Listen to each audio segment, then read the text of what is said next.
If such a core group could be found, then it would still depend on your personal worldview as to its significance. If you believe in the blind watchmaker, that is, all cosmic and social events are random and guided only by the laws of nature, evolutionary in the sense of competing with other random events for survival in a stochastic world, you may choose to believe that such a core group was meaningless. It may have existed, but so what? It may have been only one of an uncountably large number of such groups in the world's history. And you may believe that any particular group's window of opportunity to influence future generations was passed by and did little to influence the course of our history. Well, if you believe instead that nature has a design and that all events can be connected and we humans can make sense out of many of them if we will only connect all the dots, then you may believe that this small core group has great influence even today in what's happening to our culture and society and our civilization. If this is your worldview, you may, but not necessarily, even believe in a conspiracy and conspirators, which and who aim to alter our world on a vast scale. It is clear, however, that irrespective of one's worldview, it is informative to at least know of such a core group, if it indeed existed, what it believed, what it set out to accomplish, and what methods it followed to take action on its beliefs. Yes, such a core group did indeed exist.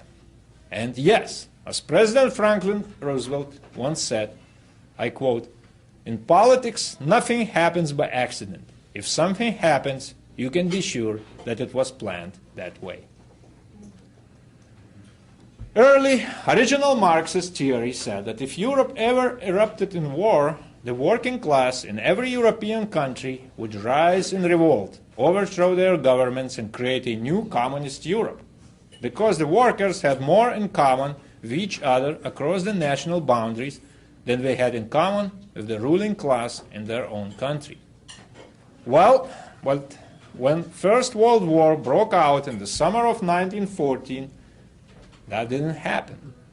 Throughout Europe, workers rallied to their flag and lined up by the millions to fight their country's enemies.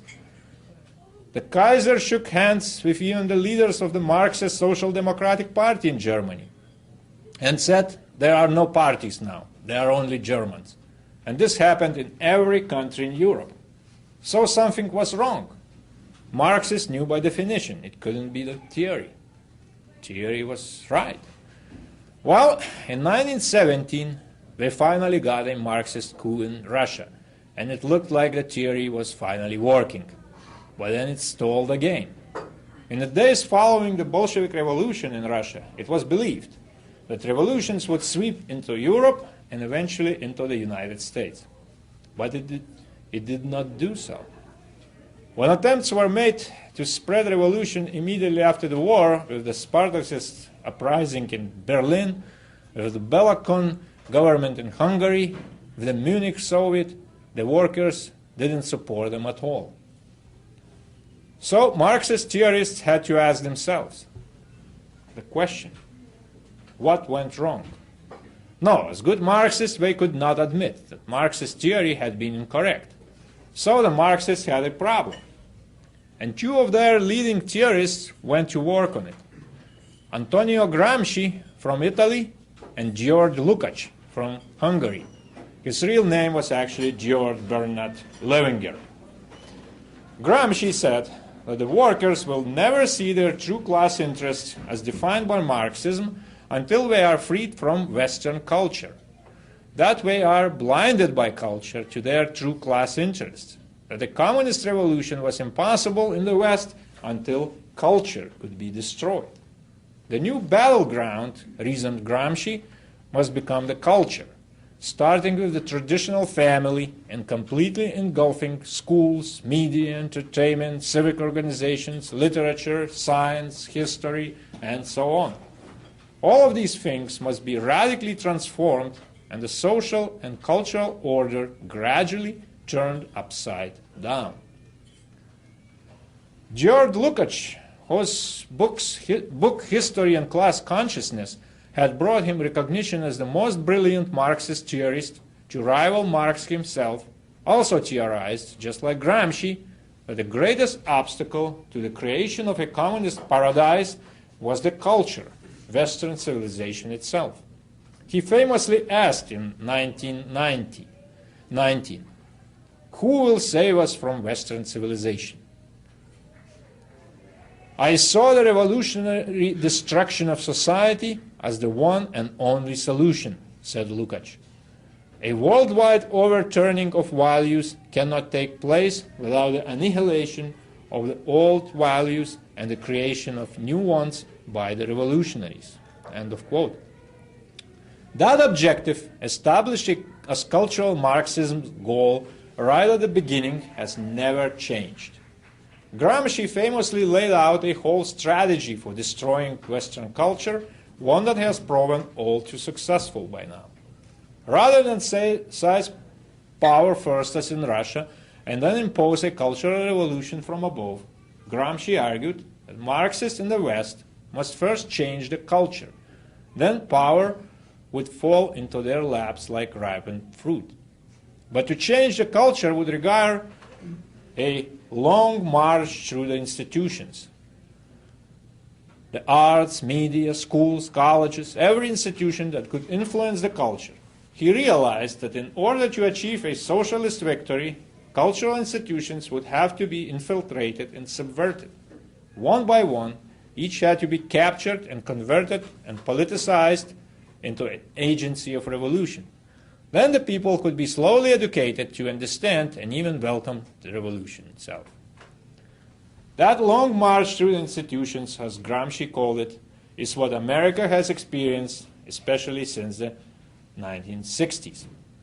On the cover of his 1970 runaway bestseller called The Greening of America, which was the manifesto of the counterculture, its author, Charles Reich, parroted Gramsci perfectly. And I quote from that book, page 2. "There is a revolution coming. It will not be like revolutions of the past. It will originate with the individual and with culture, and it will change the political structure only as its final act. It will not require violence to succeed, and it cannot be successfully resisted with violence. It is now spreading with amazing rapidity, and already our laws, institutions, and social structure are changing in consequence. This is the revolution of the new generation." End of quote. This is from a book written by Charles Reich and called The Greening of America, and published in 1971, page 2. Well, in Italy, Mussolini recognized the danger Gramsci posed and jailed him. Languishing in prison, near death from tuberculosis, Gramsci was finally freed, but died in 1937 at 46. And his influence remained rather small until the 1960s, when his works, especially the prison notebooks, were rediscovered. In his prison notebooks, Gramsci left the blueprints for a successful Marxist revolution in the West. So now, finally today, he is receiving deserved recognition as the greatest Marxist strategist of the 20th century. Gramsci's idea of how to make a revolution in a Western society has been proven correct. Communist regime in Russia shook the world for 70 years, but ultimately that revolution failed because Soviet regime collapsed.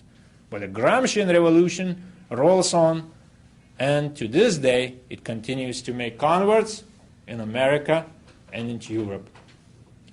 While Gramsci expired without seeing any success of his ideas, George Lukács was a bit luckier.